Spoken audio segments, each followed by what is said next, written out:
Sistemas de información, Unidad Didáctica 3, Información.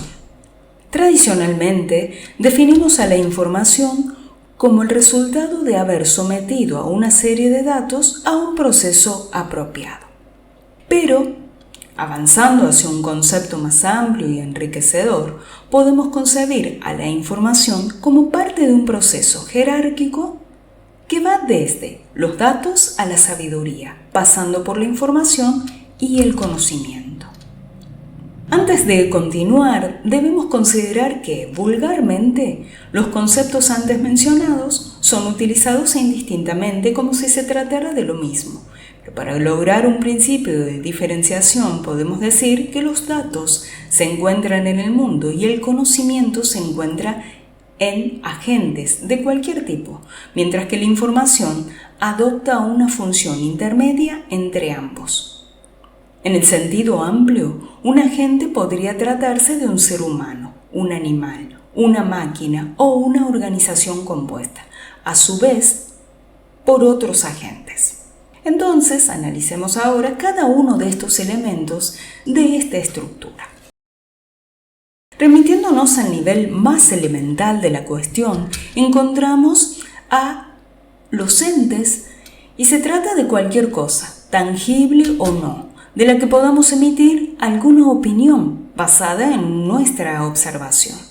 Todo ente posee atributos, particularidades que le son propias como el color, la altura, la raza, el número de documento, etc.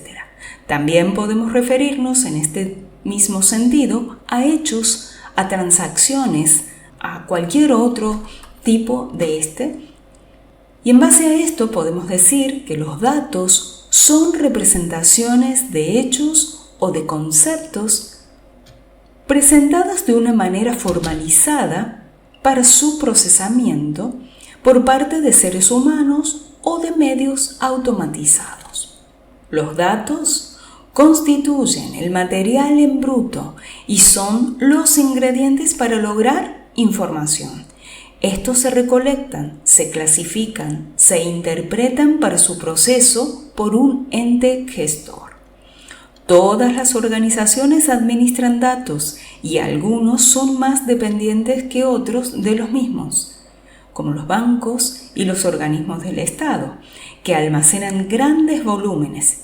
En este tipo de organizaciones, la buena gestión de datos es esencial en lo que se refiere a la identificación de los datos realmente relevantes de los que no lo son, considerando que los datos no tienen significado en sí mismos. Otro elemento es la información. La información es la resultante del procesamiento de los datos. Los datos se convierten en información cuando su creador les añade significado. Por ejemplo, la contextualización. Sabemos que para qué propósito se han generado los datos. Entonces, se están contextualizando o categorizando. Conocemos las unidades de análisis de los componentes principales de los datos. O calculando, los datos pueden haber solo sido analizados matemática o estadísticamente. Corrigiendo los errores que se han eliminado de los datos. O condensando, los datos se han podido resumir de manera más concisa.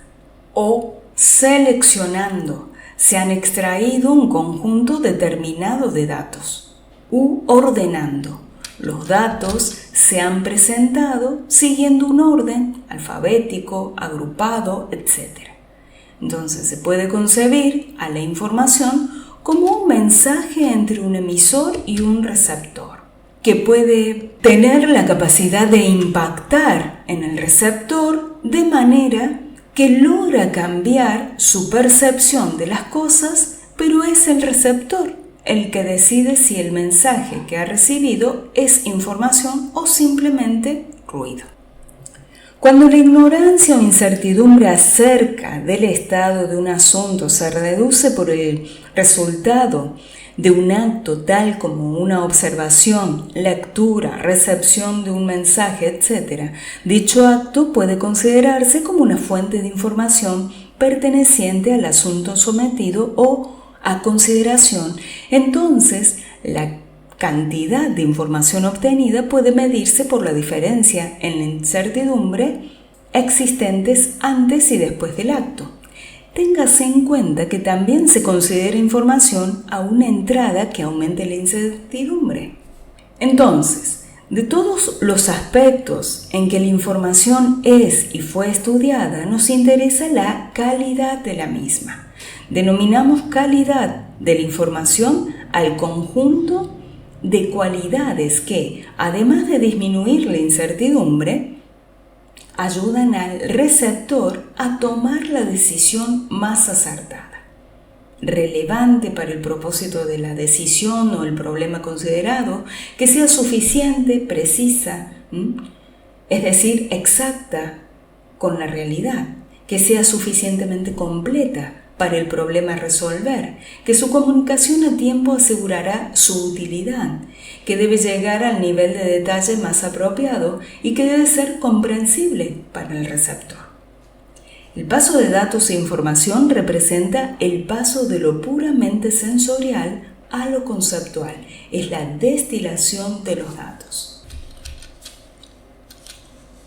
Lo que diferencia la información y el conocimiento es la complejidad de las experiencias que se necesitan para llegar a él.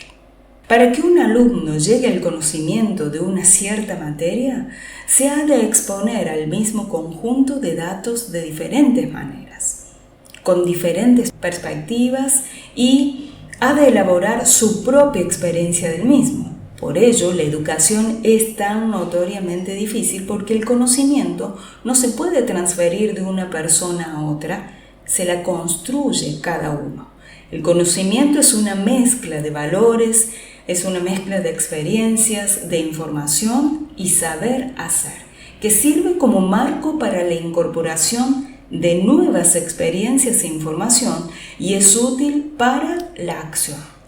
En las organizaciones no solo se encuentra dentro de documentos o almacenes de datos, sino que también está en rutinas organizativas, en los procesos, en las prácticas y en las normas. El conocimiento se deriva de la información, así como la información se deriva de los datos. Para que la información se convierta en conocimiento, las personas prácticamente deben hacer todo el trabajo y esta transformación se produce gracias a las comparaciones, a las consecuencias, a las conexiones, a las conversaciones. Las actividades de creación de conocimiento tienen lugar entre personas, al igual que encontramos datos en registros e información en mensajes, podemos obtener conocimiento de individuos, de grupos de conocimientos o incluso en rutinas organizativas. Vamos a hablar ahora un poco de la sabiduría. Este es el último nivel del entendimiento. En él vislumbramos un abanico suficientemente amplio de patrones y metapatrones, de forma que los podemos utilizar y combinar de formas y situaciones nuevas totalmente diferentes a las que nos sirvieron para aprender. La sabiduría es, como el conocimiento, algo personal, que se elabora íntimamente y que va con las personas y se pierde en ellas, a diferencia de los datos y la información.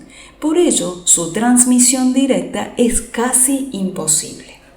Para continuar e inclusive para el entendimiento de conceptos ya enunciados en esta unidad, abordaremos una breve introducción a la teoría de la información. Y la teoría de la información trata sobre los sistemas de comunicación. La comunicación, otro elemento importante dentro de la estructura del sistema. Y en la comunicación, cuyos elementos tradicionalmente se representan en el ruido, por ejemplo, ¿no? La fuente del mensaje, en el codificador, quién es el canal, el codificador y el destino. La fuente del mensaje es la persona o máquina que produce el mensaje, es el emisor. Es decir, que dentro de la comunicación Esta está compuesta por diferentes elementos. Tradicionalmente conocemos a algunos como es la fuente del mensaje, es el emisor. Puede ser una persona o una máquina. También tenemos al codificador. Es el encargado de transformar el mensaje a un código susceptible de ser enviado a través del canal. Un código binario, un código Morse, un lenguaje determinado, etc. El otro elemento dentro de la comunicación es el canal en sí mismo. Es el medio a través del cual se envía el mensaje. Es el medio elegido, el medio seleccionado para transmitir el mensaje. Otro elemento o actor dentro de este sistema de comunicación es el decodificador. Y este opera de modo inverso al codificador, transformando el mensaje a un código comprensible para ¿quién? Para el que lo recibe, para el receptor. Esta tarea puede verse dificultada por el ruido, término que se refiere a cualquier circunstancia que pueda producir errores en la transmisión del mensaje. Se lo denomina ruido. El intercambio de información se lleva a cabo en 3 niveles. Un nivel estático, un nivel semántico y el pragmático. En el nivel estático, el contenido de información en un mensaje se determina por su carácter inesperado. Por lo tanto, si el contenido del mensaje es conocido, el mismo no provee información, ¿sí? Entonces podemos medirlo estadísticamente. El semántico, un mensaje es un signo o un conjunto de signos provenientes de un repertorio de signos comunes al emisor y al receptor. Y el pragmático, el mensaje debería producir en el receptor el impacto que el emisor espera. Para un ser humano, la codificación de la información es algo perfectamente natural, aunque parezca extraño. Desde nuestra infancia utilizamos un lenguaje para expresarnos, que no es más que un sistema de codificación de información. Las computadoras utilizan básicamente el sistema de codificación binario para su funcionamiento interno, pero de todas maneras nos presenta la información en un formato humanamente comprensible. Texto, gráficos, números, sonidos, etc. Otro elemento dentro de la estructura del sistema es la información y la toma de decisiones. Se podría definir a la toma de decisiones como el proceso por el cual el decisor evalúa y adopta alguna de las varias alternativas que se le presenta.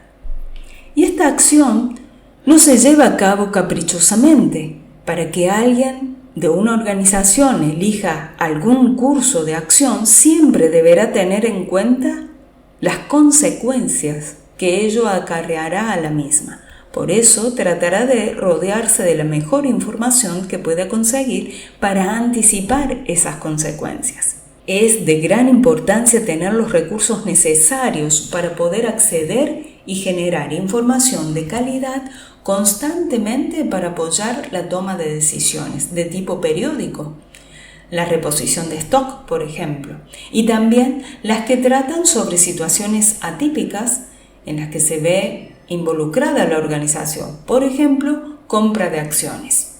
Aquí se puede apreciar 2 tipos de decisiones, la de tipo rutinaria o periódica o estructurada, la asignación de tareas del personal, la reposición de mercaderías en salón de ventas. Otro tipo de decisiones es la que se toma en un punto mayormente incierto o no estructurada, ¿sí? Como ser la compra de acciones en la bolsa. Entonces tenemos estos 2 tipos de decisiones, la tipo estructurada y la tipo no estructurada.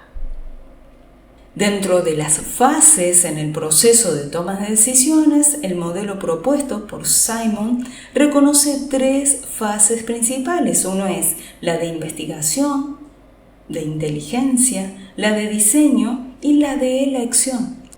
En la fase de investigación tenemos la exploración del ambiente sobre las condiciones que requieren las decisiones, los datos de entrada que se procesan y examinan en busca de indicios que puedan identificar problemas u oportunidades, y se elabora así una información para las fases siguientes, que son el diseño, es decir, la creación, el desarrollo y análisis de los posibles cursos de acción, y la siguiente fase es de elección.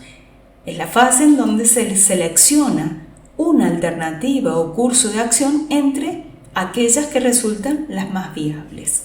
Otros modelos consideran también las fases de implementación del curso de acción elegido y también la retroinformación de los resultados de la implementación de ese curso elegido.